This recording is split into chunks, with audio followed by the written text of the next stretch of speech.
Hi everyone, today our topic is how to change the subject of a formula. So to start off, we're going to review what a formula is.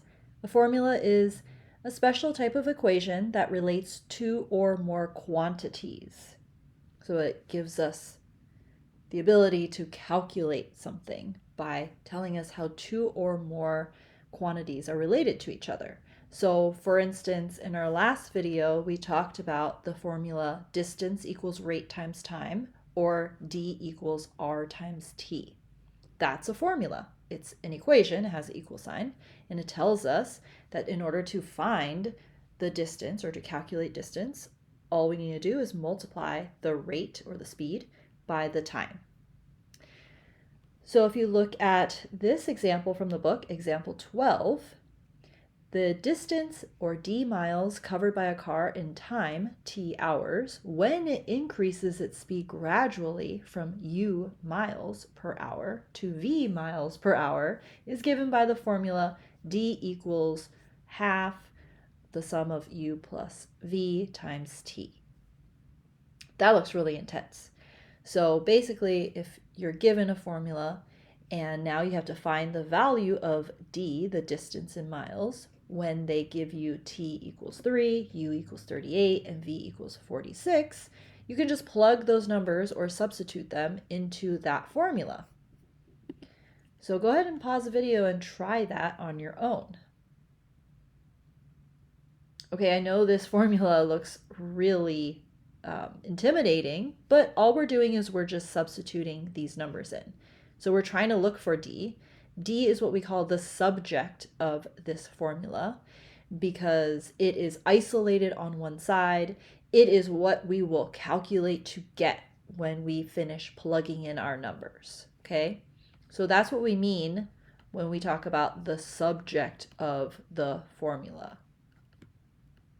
It's going to give us the answer at the end. Okay, so d equals 1/2 times u plus v. U is 38 plus v 46 times my t, which is 3. Okay, I have to follow order of operations or PEMDAS. So I need to figure out what's inside my parentheses first. So I need to add 38 plus 46 first, and that's 84. And if I don't see any symbols around next to the 3 or the half, they're actually multiplication. So all these three values need to be multiplied at the end. 84 times 3 is 252. I save my multiplication and division at the end. And then half of 252 is 126. Okay, so that is my distance when I'm given 3 hours for my time. The car increased its speed gradually from 38 miles per hour to now 46 miles per hour. So this is actually a formula that tells you the distance when you have a car or some kind of object in motion that changes its speed throughout its journey. So some physics going on there. All right. Again, the topic we're talking about is how to change the subject of a formula. We just used a formula. Let's talk about an example where we actually have to change the subject of the formula. Here's example 14 from your book. Given the formula, the same one as above, d equals 1/2 times u plus v multiplied by t, express v as the subject of the formula. And then when you're done with that, find the value of v when t equals 4, u equals 54, and t equals 230. So again, when we say express v as the subject of the formula, we actually want v by itself, and we want to know how to calculate v when we have the distance, the u, and the t. So we want to get v on its own on the left-hand side, because later on, to figure out part B, we have the other the values of the other variables. So having v on its own on the left-hand side will easily get us there. Right now, v is kind of cramped in there. It's attached to an addition. It's inside parentheses. So let's get that out of there, okay? So we start with writing down the formula as it was originally. I'm making sure my u and my v don't look too similar. I have a curve on my t to make sure it doesn't look like a plus sign later. All right, so we talked about how when we are using a formula, we have to follow order of operations, right? So now we want to think about it in reverse. We want to unravel stuff, okay? So we kind of want to think about working our way backwards. So here I have v nestled inside these parentheses. We're going to work from the outside first. So this is multiplication by a half. So we want to do the opposite of that to get rid of it. So I'm going to go ahead and multiply this entire equation by 2 so that this becomes 2d equals 2 times a half cancels each other out because these 2's will cancel. So that helps me get rid of the half. And now I still have u plus v inside the parentheses times t. Okay, so I am slowly getting rid of the junk that's attached to the v. V is still inside my parentheses. I still have to work on what's outside my parentheses. I have a multiplication by t. So I want to do the opposite of that. Instead of multiplying by t, I want to divide both sides by t so that that cancels, and I end up with 2d divided by t equals u plus v. So slowly I am now working my way out and getting v by itself. Now v is going to end up on the right-hand side. That's okay. We'll just flip it at the end. U plus v equals 2d divided by t. This u is being added to v. I'm going to get rid of it by subtracting this u. Okay? So I end up with v on its own equals 2d divided by t. Those are together, and then we subtract u. Okay? Be careful that you're not just putting that u into that division problem. This is 2d divided by t. And then this u came along and was subtracted from that division, that quotient. Okay, it's not part of that whole scenario, so it needs to be separate. So now we get that v equals 2d divided by t minus u as our answer. The order really matters here. So you must work on it step by step in reverse, working your way in. Okay, now that we have v expressed as the subject of the formula, or we, rewrote the formula in v terms, right? V by itself, we can solve b. B says to find the value of v when t equals 4, u equals 54, and d equals 230. So now we'll just take this formula and we will substitute those numbers in. Instead of 2 times d, it's 2 times 230. Instead of divided by t, we're dividing by 4 minus our u, which is 54. Now I'm going to simplify this numerator first. 2 times 230 is 460. Divided by 4 first, and then subtract 54 because these are together. 460 divided by 4 is 115. 115 minus 54 will give me my answer, which is 61. Okay, so by changing the subject of the formula so that v is on its own, we can then quickly and easily solve part b when we have the other values there. Okay, let's work on another example from the book. Example 15. Given the formula y equals 4t plus 3x, all divided by t minus 2x, make t the subject of the formula. Go ahead and pause the video, try it on your own first. All right, so I have y equals 4t plus 3x divided by t minus 2x. I need to get t by itself. All right, I got t's in my numerator and denominator, so it's kind of confusing. I'm like, what do? I see two versions of my t, two copies of it. That's okay. My first problem I need to solve, though, is trying to get rid of this denominator because it's going to make my life a little easier by getting rid of that. So I'm going to multiply the entire equation by t minus 2x. Okay, so this becomes t minus 2x. I'm going to keep that in parentheses, times y equals t minus 2x times 4t plus 3x. You probably already know this is going to cancel out. We wanted that. My y multiplied by t minus 2x, I can distribute, so I end up with ty minus 2xy. And you're probably thinking to yourself, oh my gosh, there's so many variables. This looks really difficult.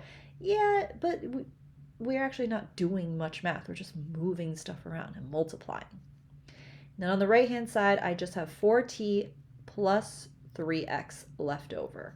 So I got rid of that denominator. Okay, but you're still thinking to yourself, I still have two versions of my t. That's okay. All right. Let's go ahead and let's just move all my t's to one side. How about that? So let's add 2xy to both sides. So let's get rid of it over here. So we end up with just ty equals 4t plus 3x plus 2xy. Okay. Move this 4t to join the other t.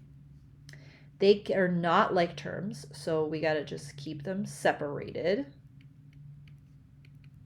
And so at least now I have cleared it up so that all my t's are together on the left-hand side, and then all my non-t's are together on the right-hand side, okay? I'm going to rewrite this on top so I have more room to continue working. So I have t times y minus 4t equals 3x plus 2xy. All right, my t's are connected to these variables. I need t by itself. Well, t actually on the left-hand side of my equation is the GCF. Both ty and negative 4t both share a t. So I can take out a t as their common factor. So it becomes t times the quantity of y minus 4 equals 3x plus 2xy. Okay? Now these two they are connected through multiplication, right? So I can actually divide by y minus 4 so that they can cancel later on. The other side will also have to divide by y minus 4. The entire side, not just part of it, not just 3x, not just 2xy, the entire side. Okay, so then I end up with t by itself, which is what we wanted, equals 3x plus 2xy divided by y minus 4. So that is my final answer, where I have t as the subject of the formula.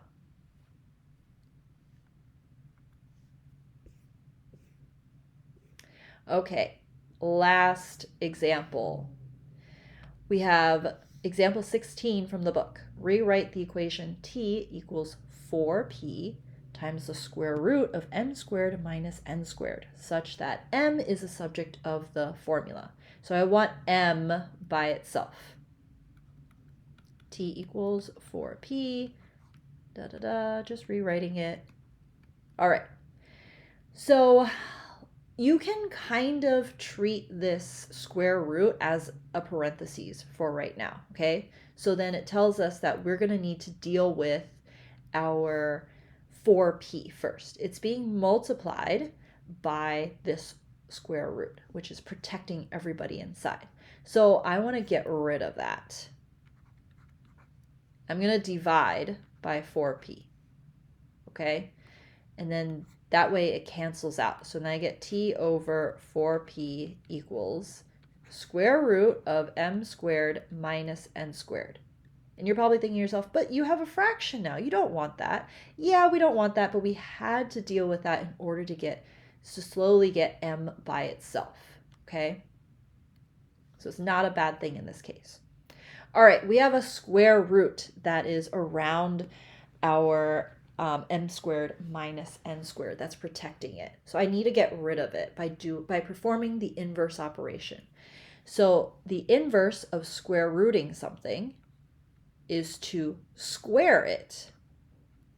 Okay, so I'm going to go ahead and I'm going to square the entire equation, because square root and square are going to cancel each other out. Okay, so that is my strategy here. That means everything needs to be squared. T over 4p needs to be squared. And then these guys need to be squared, but then they basically cancel each other out. So I end up with just m squared minus n squared, because those two cancel. The squared and the square root, they're reverses of each other. Like if I were to square root 36, I would get 6. But then if I were to square 6, I would get back to 36. They are reversal or inverses of each other. Okay, but in that process, I did have to square the entire left-hand side, because I do have to keep left and right-hand sides equal. And the same action has to be done to both sides, because it's an equation. I need to set left-hand side equal to right-hand side. Okay, let me do some simplifying on the left-hand side, because squaring would mean my numerator would be squared to become t squared, and my denominator needs to be also squared. Notice how I have it in parentheses.